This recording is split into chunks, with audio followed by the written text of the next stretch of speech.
How you going, guys? Curtis from Cutting Edge Engineering. So today's job, we're going to get started on the fabrication on the rear end of our Franna crane. We've already got all of our sheet metal cut and pressed into shape, and what we're going to get started on is making our new battery box. So I did get rid of the old battery box. It did serve its purpose by holding two batteries, but it did not look very nice at all. So I decided when we started to redraw parts on the crane, I would make that area look a lot nicer by making a battery box that flows with all the angles on the rear end of the crane. And to do that, I'm going to be sheeting in this entire area, and that'll just help close off that ugly corner. To make it, what we're using is 3mm 250 grade sheet, and we're going to start getting that tacked together.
Now that that's tacked together, we're going to fit it in place to see if we need to make any adjustments.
Is it actually? Oh yeah. Righto guys, so we have run into our first little bit of a problem. It seems that I do have diesel leaking out from behind this piece of angle line that's welded on the front of the diesel tank. So what I thought was a support plate for the original step. What it actually looks like is they've used that plate to cover up a hole in the fuel tank. Even though after I gouged off the battery box, I did see there was a little bit of rust damage there. I wasn't overly concerned about that because there wasn't any holes, and I did use a needle gun on it. But after grinding off that corner and finding fuel coming out of that crack, now we need to do something about it. But before I go and start cutting anything, I'm going to open up the back of the tank so we can have a look inside.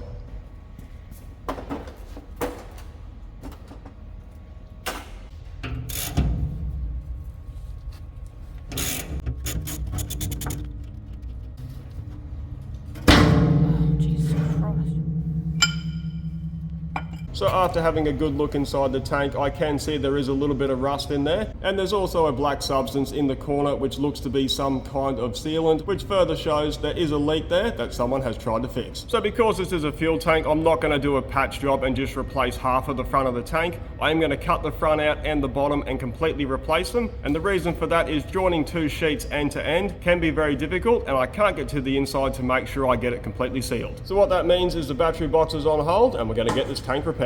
Before we do any cutting, I'm going to drain the rest of the diesel and use some rags to mop up what's left. If this was a petrol tank, I would be taking a lot more precautions because petrol is far more volatile than diesel.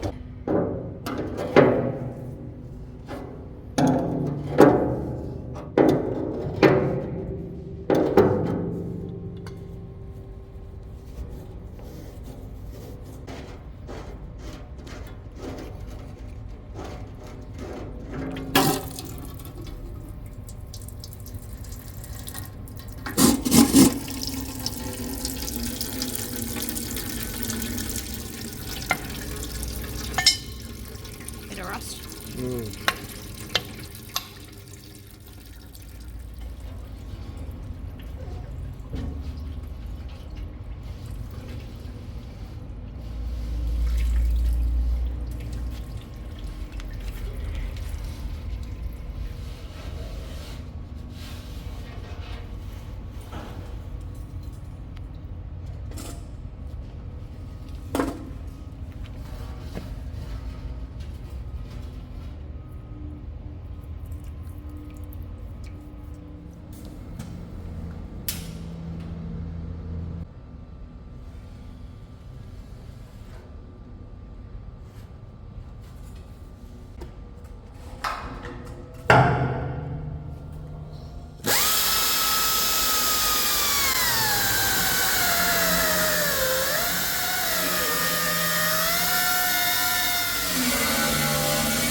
Now that's removed, we can see that there is a lot of pitting in that corner of the tank, which means there was probably some water sitting in there, which has caused it to rust, which would have led to pinholes, and that explains the leak. Now I'm just going to go through with a grinder and take down all of those welds, and I'm also going to clean up the edges of the sheet metal on the rest of the tank, ready for our new piece.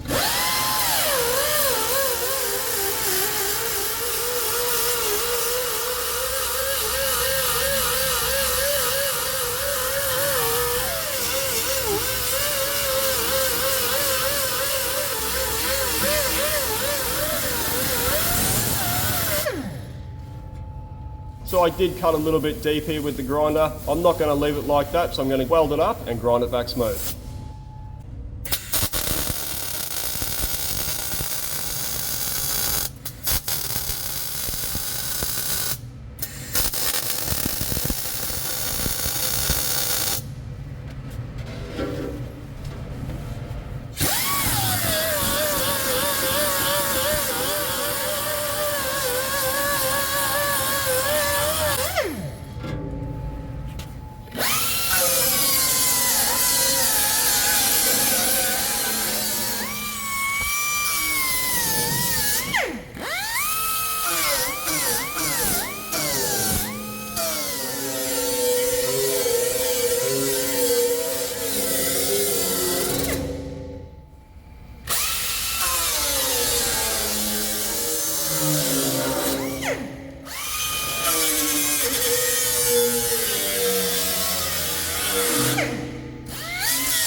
Now that we've got everything prepped, I'm going to take some measurements so we can cut our new piece of material.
Now I've got those cut out, before I tack them in place, I do need to drill and weld on a fitting on the bottom sheet of the tank in case I ever need to drain it.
So now with our panels tacked in place, we can weld them out.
Oh my god. Stay.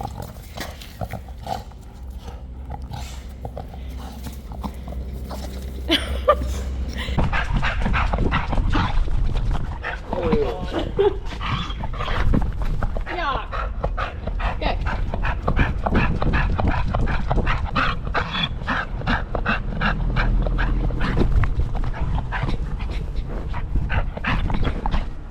You're making a mess.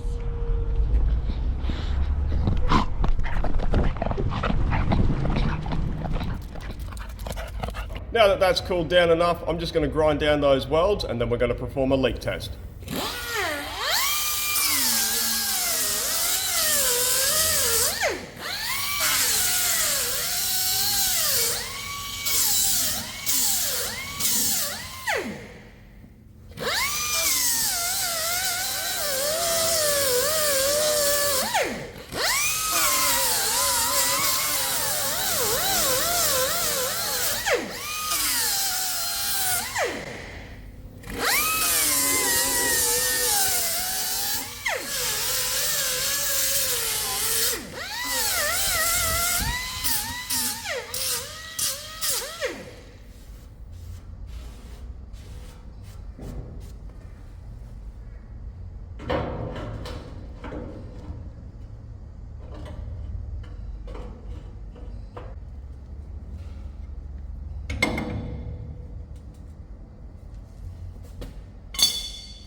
So to do the leak test, what I'm going to do is pressurize the tank using compressed air, and then I'm going to go around with soapy water in a spray bottle and spray it on all the weld joints, and if there's any holes, it will create bubbles in the soapy water.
So we only found one spot with a leak and it is in the top of the tank, so all we need to do is grind that out and re-weld it and retest it again.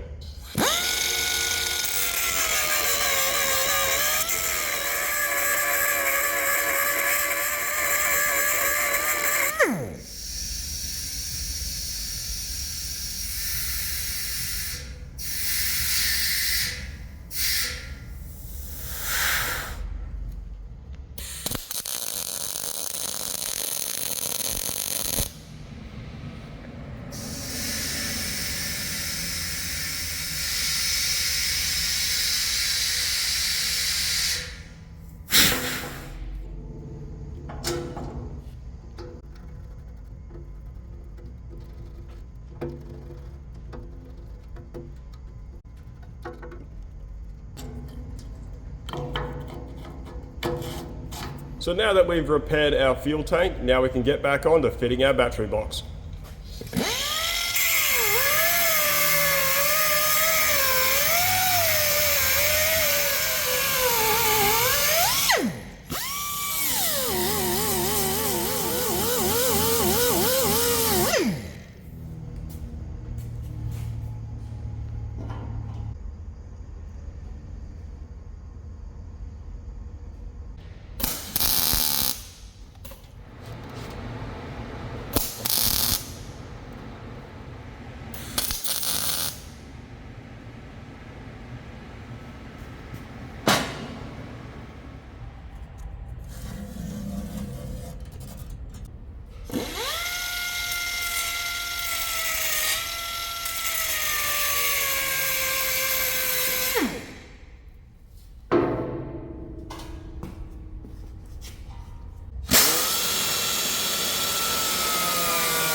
So now that fits spot on, I'm just going to double check my measurements and tack it in position.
Now I've got all that tacked in place, I'm not going to weld it out just yet. We're going to get started on the next thing, which is building a toolbox for the other side.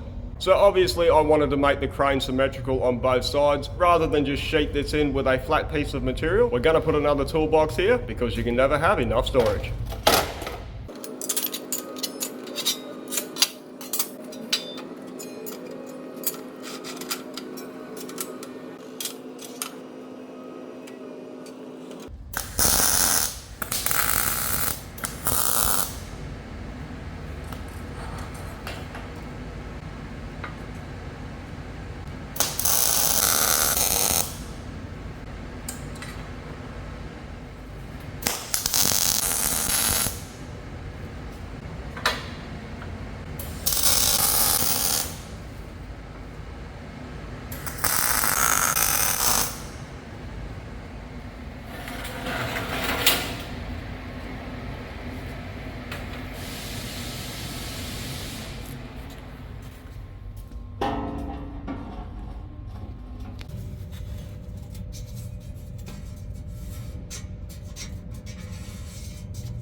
So that's the toolbox tacked in place, and that front section looks so much better than it did before. But we've still got some other sheet metal, and what this is going to be used for is to cover the top of the rear end.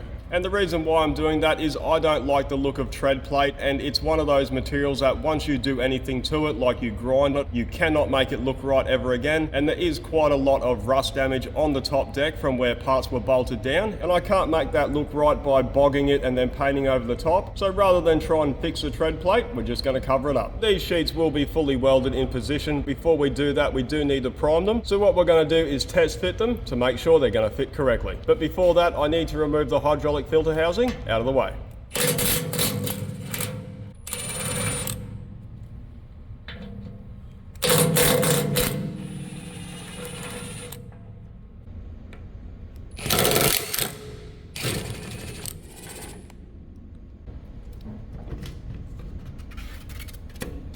Whoa.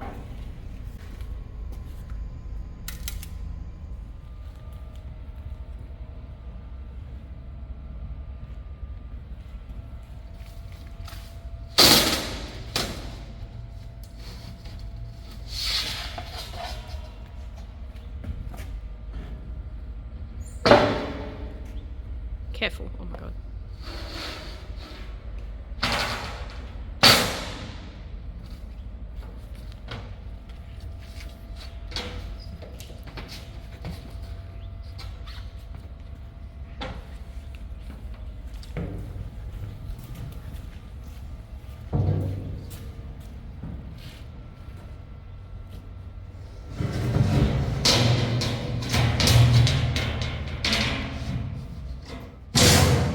That ain't right at all. And this is why we do test fitting, because something has happened between the drawing and the cutting. But because the rest of the sheet fits really nicely, I am going to have to make a decision on what I'm going to do here. But before I think about that, I'm going to test fit the other side.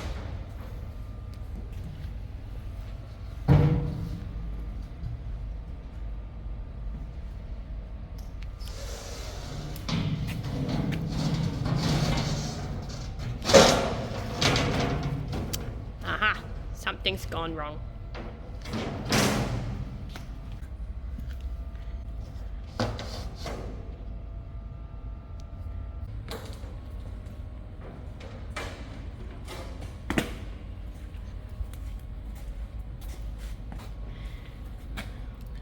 So we got the same problem on this side. It looks like a number was put in incorrectly when it was drawn, or someone just did the 100mm trick and lost 100mm out of that measurement. So what I could do is get a strip of material cut to fill this, but that's never going to look right because it is quite thin material. It might buckle and pull out of shape when I weld it, and I don't really want to put bog on the top deck because it's likely to just get chipped out. And the time it would take to weld it, grind it, and then have to straighten it, it's not really worth it. It's only a couple of $100 in material. We do use 3mm quite a lot when we make big shims for excavators, so this material won't go to waste. We may also use it on some other part of the rest of the project. What we're going to do is make an adjustment to our drawing and reorder the material. But apart from that, I'm really happy with how the rest of it fits and how it all looks. It's definitely going to make it look a lot tidier than the standard tread plate that was on there. And something else that we need to order in along with the top plates is the corner plates that go in the wheel arches and tie to the hydraulic tank and the fuel tank. So not only will it make it look nicer, it's also going to match the angles and the design of the front end. So that's as far as we can go today, but there is a lot more that we need to do on the rear end. You've probably noticed that there is a lot of rust pitting on this support plate for the articulation joint. I knew there was a little bit of rust there, but I didn't actually know how bad it was until I sandblasted it. So now knowing what state it's in, I'm not going to leave it that way. I am going to replace it. And there are also a couple of areas with rust pitting that are going to need to be repaired. Something else we need to do is work out what style of tail light we're going to be using, but the problem we have with that is the tube that holds the wiring that passes through the counterweight, that is about 1 meter long, is clogged with debris and all sorts of other material. So we need to try and get that cleared out before we can decide on what tail lights we're going to use. So while we're waiting for all our new parts to be cut and delivered,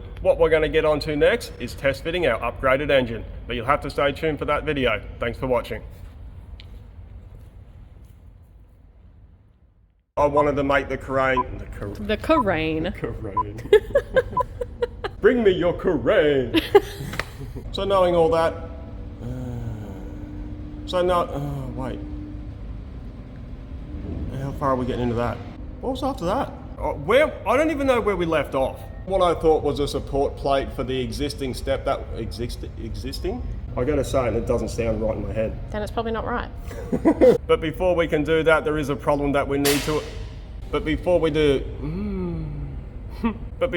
that, there is a problem that I need to address. Fuck me. But I have a problem with that. This is going so good. Something. So what we're going to have to do is gouge out the top plate and then gouge out the bottom plate so we can. Fuck, I'm trying.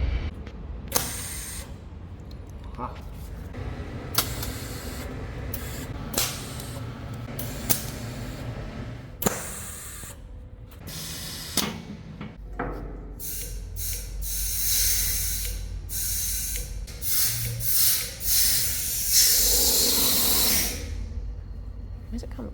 Is it what? Oh, underneath the bung hole. Dickhead. For my bunghole. Jesus Christ.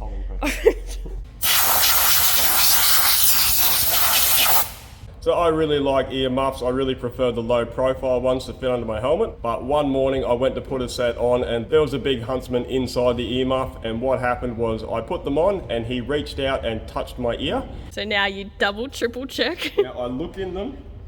The joys of living in Australia.